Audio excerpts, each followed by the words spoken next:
ยามนี่มันยามหนาวจำเนาะเลยเย็นมันยังได้ยามลมพัดวีมานี่อ่าก็ยังดีแน่แต่ว่าตอนนี้มีน้ำมีในใช่เนาะเลยน้อยแท้เลยให้บอนี้ว่าจะนอนเลย ป้าบนนอนเพิ่นอืมอันนี้บนนอนเนาะอุ้ย บนหาไว้ลาทางไหนหนาว เออทั้งพ่อก็ไม่นอนมองเลยจ้ะอยู่บนนี้เลยเออเป็นอันนาหูจุงปุงจุงปองมาเลยเนาะเลยทั้งนี้บนไผจะนอนนอนลิ้นนอนลิ้น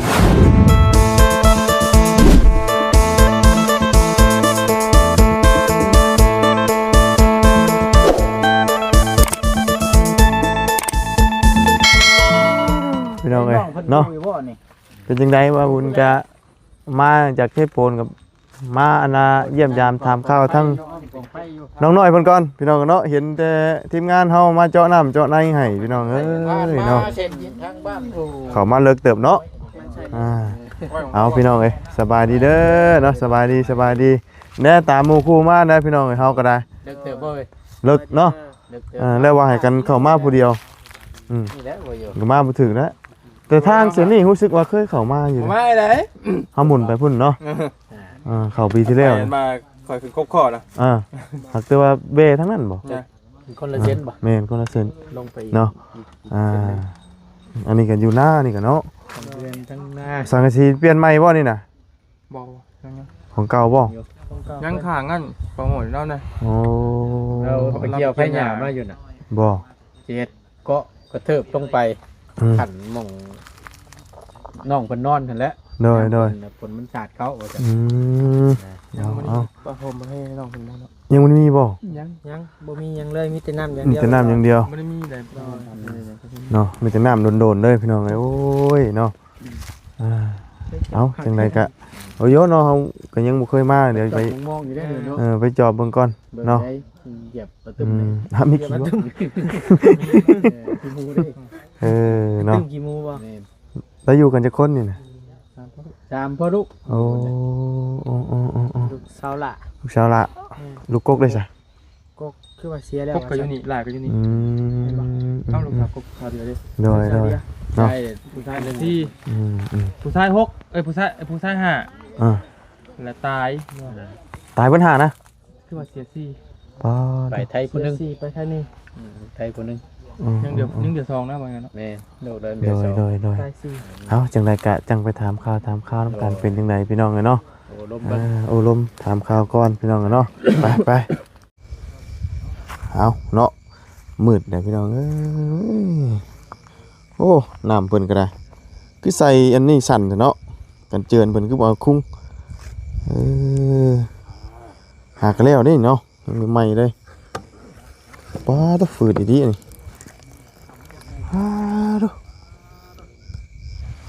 มาหอดกัน5 โมงพอดีพี่น้องแต่มันค่ำไว้มาก็เลยแวะแลนเข้ามาพี่เลยมาเยี่ยมยามถามข่าวทั้งน้องน้อยเนาะนี่แหละพี่น้องตอนเว้นกับจีคักก็นี่อยู่นี่คำเลยเนาะโอ้เบิ่งเปื่อนใช่หนาวใช่เนาะสบายดีสบายดีละตัวเนาะเถียงหน้าน้อยล้มไว้อ้อยอิงเถียงหน้าน้อยเลยนี่พี่น้องเนาะว้ายเถียงหน้าน้อยยังคือมีจานดาวเทียมนี่มันตายแล้วแต่เก่ามันหันใจบ่เนาะเอาพี่น้องน้องเพิ่นจะเนาะโอ้ใส่ไฟโซล่าร์เซลล์ว่าเบิ่งน่ะโอ้มาไปถามเพิ่นใกล้ๆก่อนพี่น้องเนาะโอ้น้องน้อยพี่น้องเนาะเดือมตาในเด้อตอนคืนเนาะอันนี้ไม่กันเฮ็ดได้สิเนาะมาค่ำมามืดเฮ้หนาวบ่ทั้งนั้นหนาวแฮงหนาวนี่สะเงียดเด้จักอยู่บ่สะเงียด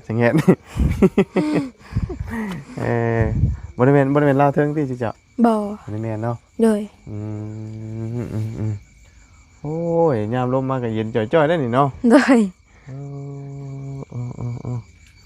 ตอนนี้อยู่กันจักคนสอง สาม สาม โดย พ่อแม่ โดย ลูกโอ้อ่านอนพากันนอนสามคนอยู่นี่เนาะ โดย อื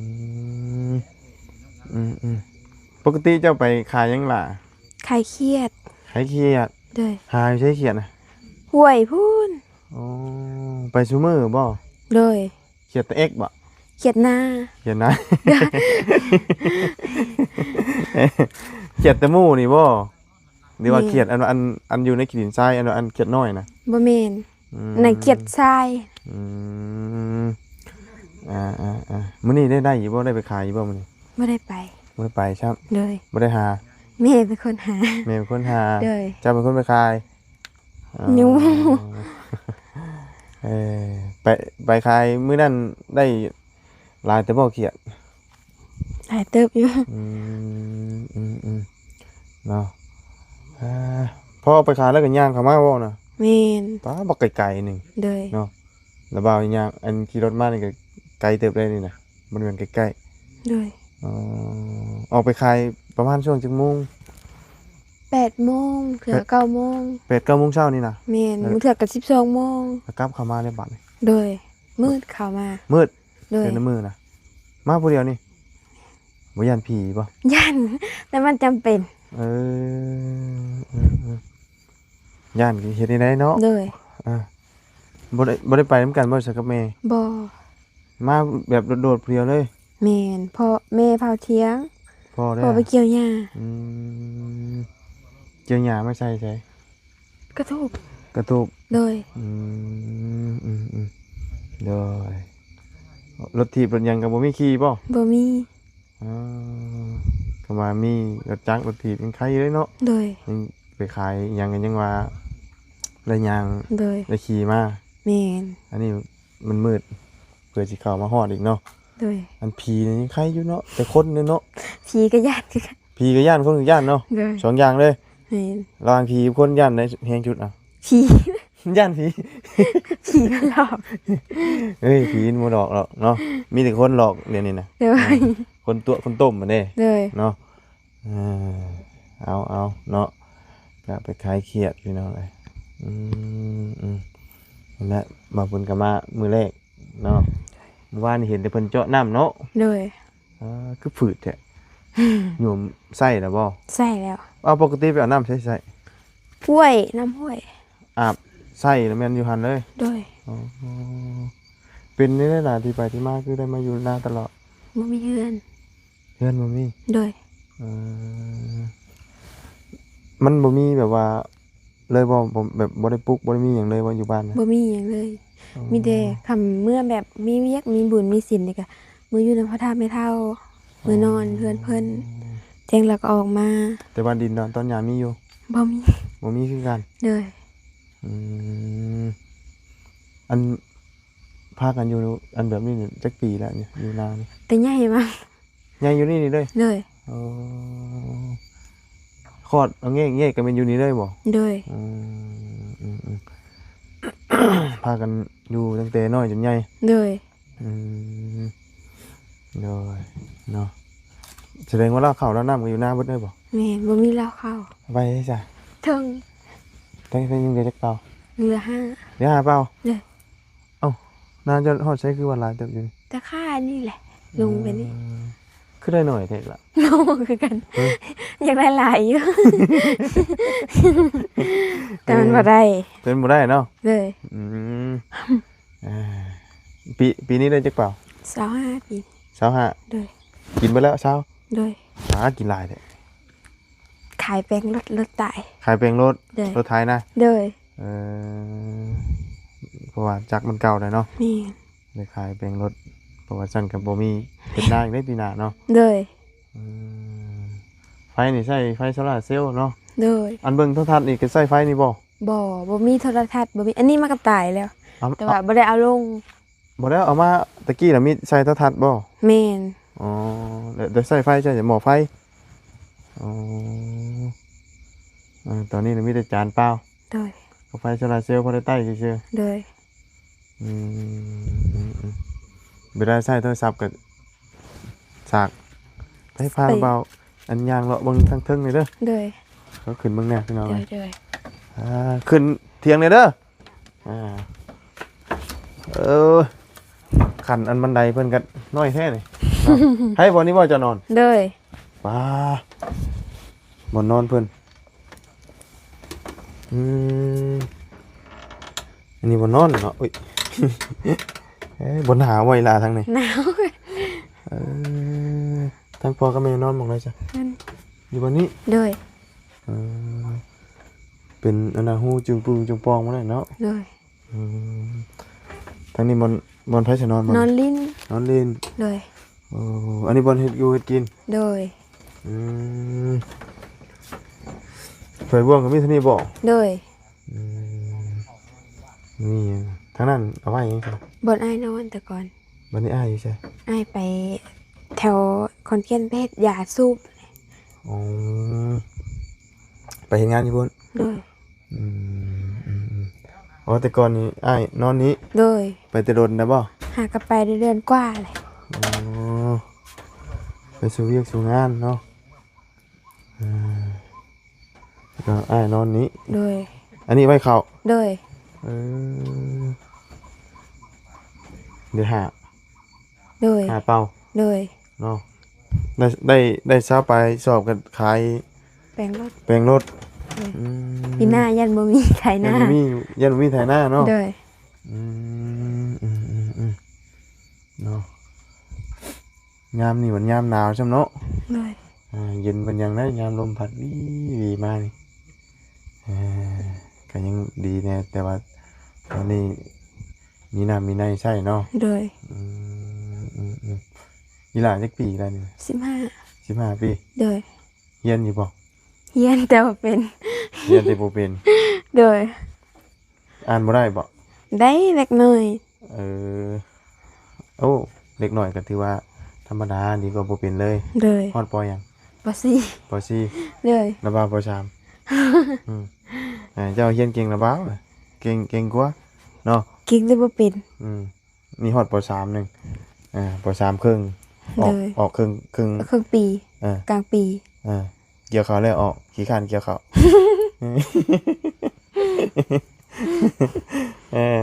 ออกขี้ข้านเกี่ยวเขาเลยฉลาดพี่น้องเลย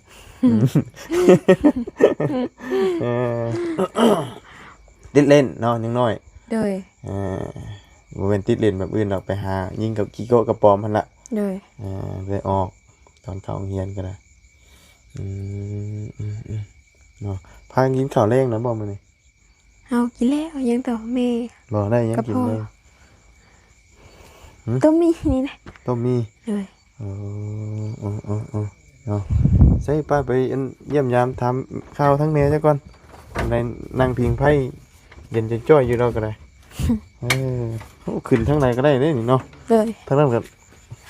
บันไดทางนี้ก็บันไดโอ้ก็เจ็บตีนพี่น้องเลย เพื่อที่อันขึ้นนอนนี่กันอุ่นกว่าแน่เนาะ โดย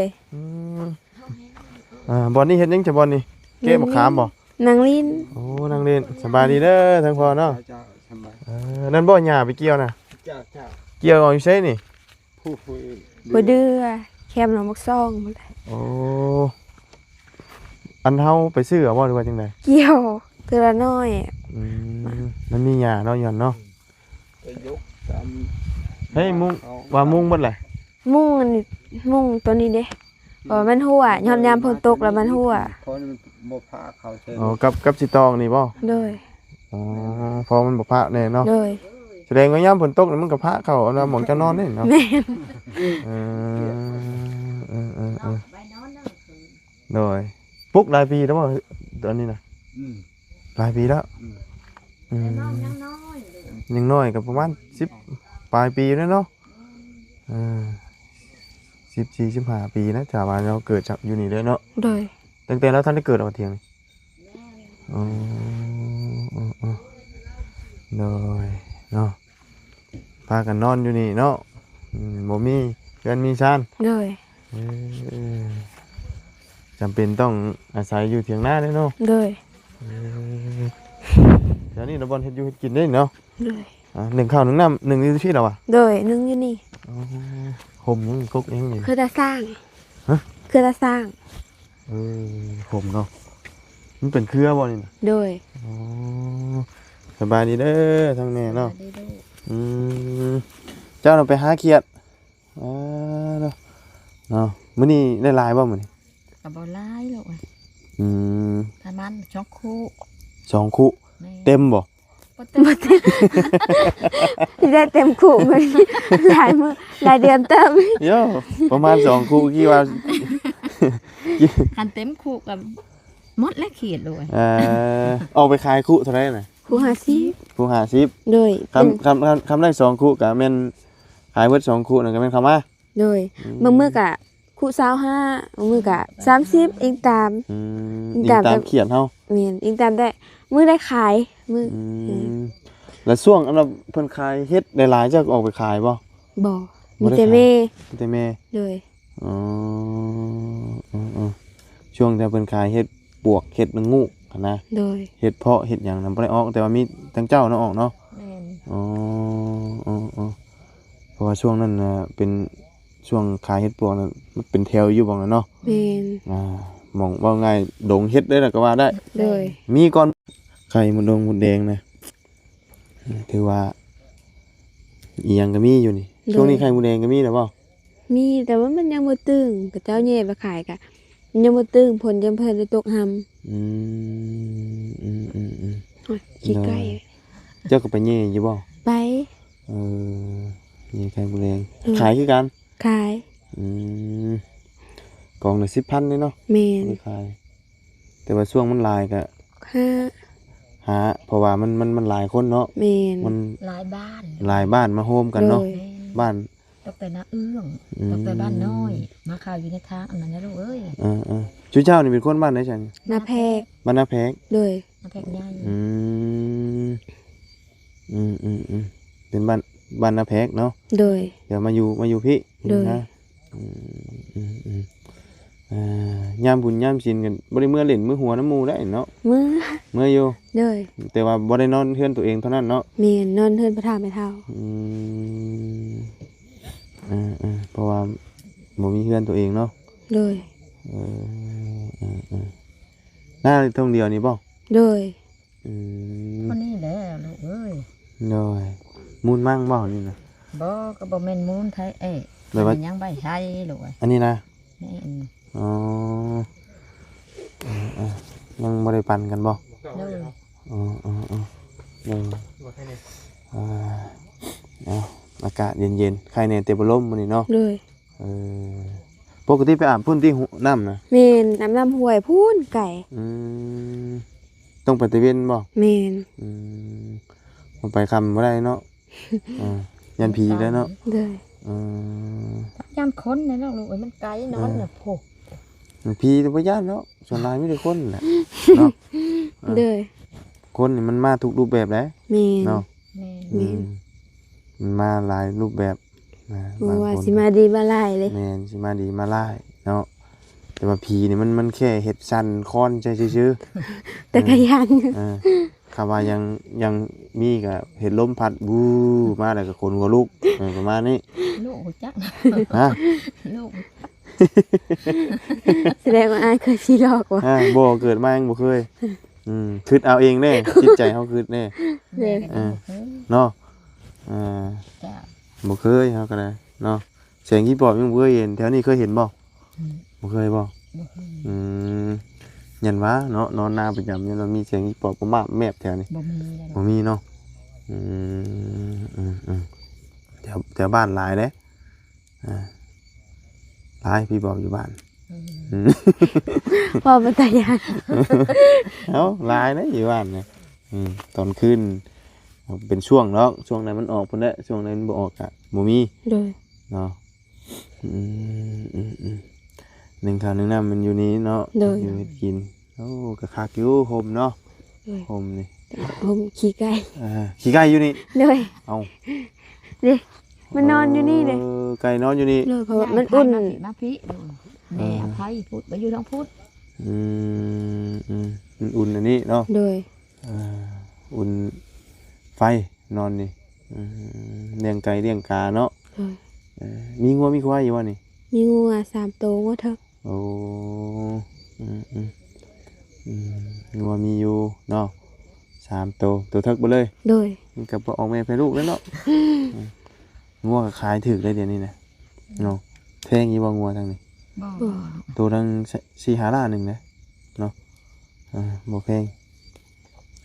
แต่บ่คือสมัยก่อนโอ้แพงขนาดได้งัว เลย ค่ามันอันเป็นโรคบางหนึงปีที่แล้วนั่นก็แม่นเร็วเลยเนาะถือว่าราคาบ่ได้ฮ่าแต่ละมื้อแต่ละเว้นพากันนอนจักโมงจักยามมันบ่มีหยังอันแบบนี้ นั่งพิงไผ่แล้วก็ขึ้นนอน โอ้ นอนอยู่นี่ก็ลุกมาอีกหนาวเลย เนาะ โดย บ่เหงาว่าอยู่แบบนี้ เหงา ฮะ ก็เหงา เหงาอยู่เนาะ โดย บ่มีหมู่มีพวกแล้วนี่เนาะ โดย แหละลูก เอเพราะว่ามันบ่มีไผเนาะ โดย แบบว่ามีแต่ว่ายามบุญยามศีลเท่านั้นเมื่อได้เมื่อพ่อหมู่ แม่น เออเป็นได้จะเจ้าคือบ่เมื่อนอนอยู่นำประตูแม่ตุ พ่อแม่ตู้ก็นอนอยู่หน้า อ เด้ ยู่หน้าคือกันอีก แม่น อ๋อ มื้อก็เจ้าเที่ยวมื้อกับพ่อเฒ่ามื้อกับเจ้าบ่ได้มื้อ อืม มันไก่ได้ย่าง ไกลเนาะมันบ่ได้ใกล้คือว่าแน่แต่เฉพาะเขามานี่ก็เลิกเติบ แบบนี้ น้องกับไปขายกับมาจนมืดได้ลูก อืม เอาเพื่อนน้องเนี่ยไปหาฉากพายเฮือนโมไปนั่นแม่ชวน เพราะว่าอยู่นี่มันฉากบางเทื่อมันบ่แดดมันก็บ่ได้เนาะ โดย บ่ได้คง บ่มี น้อย อืม ลูกบ่ซักเถียงพ่อเฒ่ามื้อกะ อืม บ่มีแล้วบ่เป็นฉาก โอ้มันน้อยเนาะ โด น้ ย อย พอได้ไปใส่ใต้ ก็แค่ใต้ชื่อใต้ก็บ่กุ้มแจ้งดอกลูก เบิดก่อน หมดก่อน อีกตามได้เล็ดน้อยได้หลาย ช่วงนี้แดดก็พอได้อยู่ เลย ช่วงหน้าฝนเนาะ แม่ มัน น แดดบ่ทันนะ เลย หน้าฝนคือช่วงฝนตกดินนี่ เออ อืมฝนตกดินโอ้ยอยู่ยากลำบากแล้วนี่ โดย เนาะ น้องฮุกทางนั้นทางนี้ได้น้อง บ่ ฮุกหมอนไปทางนั้นทางนี้ได้ ใหญ่พุ่นใหญ่พี่เนาะ ง่ายปุ่นง่ายพี่ได้ แต่ว่าสังกะสีนี่หากระมุงไหม่บ่ โดย หากับมุ้งวังนี่ได้ลูกเอ้ย อ๋อ หากับมุ้งวังแม่ปั่นเข่านี่แหละ อืม ร้านเขาดอก อืมแต่ก่อนสังกะสีเก่าแล้ววะ บ่ เพื่อง มุ้งเพื่อง มุงเพื่องเอาหาก็ได้ใช้อันสังกะสีปีนี่ โดย เลิกเกี่ยวข้าวนี่ โดย อืมย่อยเนาะเอ้าแล้วบัดนี้เฮาข้าวน้ำเฮาพอกินอยู่บ่ซั่นนี่ บ่ได้ท้อได้ลูก อ๋อมีแต่ว่าหาเงินชื่อกิน หาซื้อกินขายเขียดได้แล้วก็ไปซื้อข้าวป๋องล้างมือก็ได้ล้างมือก็บ่ได้เขียดลูก ย่อยเออเพราะว่าแต่ละปีนี่ได้แต่ซ้ำนี่บ่เข้านะ ซ้ำนี่ อ๋อ ปีบางปีคำว่าเป็นก็15ซอบ แบบหน้าเฮาอยู่หน้าโนนเด้อีกอย่างมันก็ เพราะว่า มันหน้าบ่เพียงกัน น้าบ่ ต เพี ก ยงกั ลิ้ น นบ่ เด้อ หาบ่เห็นลูกน้ำ คำผลบ่ตกลิ้นนะ เจ้า อ๋อเพราะว่าบ่ได้ใจปุ๋ยหยังเลยใช่อ แม่ ยู่บ่ นบ่ บ่ได้ใช้ มันก็บ่งามเนาะ เลย อืมอืม นี่หาเงินบ่ได้แล้วลูกเอ้ย ย่อย โหปีมาหาซื้อแต่ข้าว คือได้เข้าเนาะคือว่าแหละเข้านี่มันสำคัญที่สุดอยู่แล้วเนาะ เพราะว่ามันกินชั่วมื้อเด้ แม่น แนวอื่นยังธรรมดาอยู่ของอยู่ของกินเนี่ยอีกแบบนึงเนาะแต่ตัวเข้านี่ลักๆเลยแหละตัวเข้านี่ เลย ของอยู่ของกินยังหาแนวนั่นนี่กินทดแทนได้เนาะแต่เข้านี่มันบ่มีแนวทดแทนได้เลยบ่ได้กินข้าวมื้อหนึงกระเพาะของกอกเอา แม่ฮอดจิบ่ลุกแต่นอนมาแล้วมากินมื้อนั้น เนาะท้องห้องออกยึงท้องเอาละบ่ได้กินข้าวมีแต่ลม เลย เอาว่าเพิ่นก็หาการเดินทางมาแต่เซโปนก็เลยแวะเข้ามาเลยพี่น้องเอ้ยนั่นแหละมาเยี่ยมมายามเนาะเห็นแต่ทีมงานเฮามาเจาะน้ำเจาะในให้2มื้อนี้บ่เพิ่นเจาะแล้วจักโมง เจ้าวานนี้ เจาะวานนี้ เลย แล้วจักโมง 7 โมงบ่ ประมาณนี้บ่ เลย ถือว่าเพิ่นมาแต่เช้าบ่ มาแต่9 โมง 9 โมงแต่ว่าเจาะช้าเนาะ เด้อ อ๋อ มันยาก น้ำขี้หินแม่ โดยโดย เบิ่งขี้หินบ้านล้านอยู่ อืม